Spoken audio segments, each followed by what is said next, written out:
राधे राधे। हर हर महादेव। महाशिवरात्रि व्रत की कथा।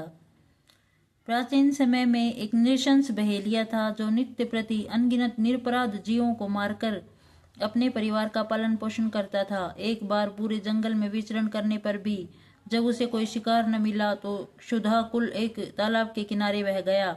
उसी स्थान पर एक बेल के वृक्ष के नीचे शिवलिंग स्थापित था। बहेलिया ने उसी वृक्ष की शाखा पर चढ़कर अपनी आवास स्थली बनाने के लिए बेल पत्रों को तोड़ते हुए शिवलिंग को ढक दिया। दिन भर की भूख से व्याकुल उस बहेलिये का एक प्रकार से शिवरात्रि व्रत पूरा हो गया।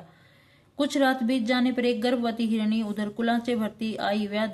व्याध उसे मारने को तैयार हो गया। झिझकती भयाकुल हिरणी दीनवाणी में बोली, हे व्याध, मैं अभी गर्भवती हूँ, प्रसव बेला भी समीप है, इसलिए इस समय मुझे मत मारो, मैं प्रजनन क्रिया के बाद शीघ्र ही आ जाऊंगी।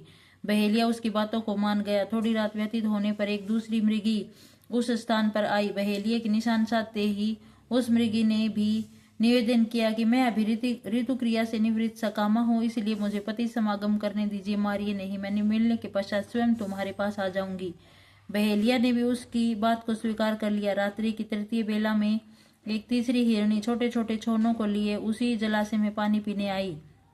बहेलिया ने उसको भी देखकर धनुष बाण उठा लिया। तब वह हिरणी कातर स्वर में बोली, हे व्याध, मैं इन छोनों को हिरण के संरक्षण में कर आऊं तो तुम मुझे मार डालना। बहेलिया ने दीन वचनों से प्रभावित होकर उसे भी छोड़ दिया। प्रातः काल के समय एक मांसल बलवान हिरण उसी सरोवर पर आया। बहेलिया ने पुनः अपने स्वभावानुसार शर संधान करना चाहा। यह क्रिया देखते हिरण व्याध से प्रार्थना करने लगा, हे व्याधराज, मुझसे पूर्व आने वाली 3 हिरणियों को तुमने मारा है तो मुझे भी मारिए, अन्यथा अगर वे तुम्हारे द्वारा छोड़ दी गई हैं तो मुझे मिलकर आने पर मारना, मैं उनका सहचर हूँ। हिरण की करुणामयी वाणी सुनकर बहेलिया ने रात भर की बीती बात कह सुनाई तथा उसे भी छोड़ दिया। दिन भर उपवास, पूरा जागरण तथा शिव प्रतिमा पर बेलपत्र गिरने चढ़ाने के कारण बहेलिया में आंतरिक शुचिता आ गई। उसका मन निर्दयता से कोमलता में ऐसा बदल गया कि हिरण परिवार को लौटने पर भी न मारने का निश्चय कर लिया।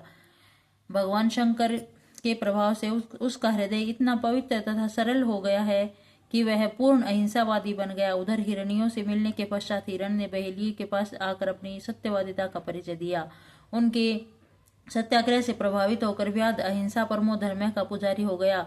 उसकी आंखों से आंसू छलक आए तथा पूर्वकृत कर्मों पर पश्चाताप करने लगा। इस पर स्वर्गलोक से देवताओं ने व्याध की सराहना की तथा भगवान शंकर ने 2 पुष्प विमान भेजकर बहेलिया तथा मृग परिवार को शिवलोक का अधिकारी बनाया। हर हर महादेव। शंकर भगवान की जय। राधे राधे।